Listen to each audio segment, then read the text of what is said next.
Okay, how to remove your spigot bearing without a proper tool or just some basic stuff, bit of grease.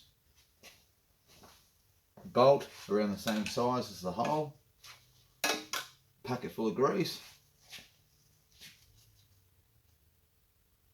and by rights it's a simple cut.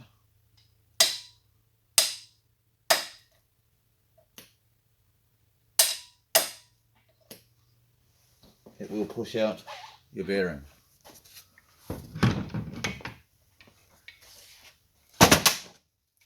Sometimes you need to repack it a couple of times.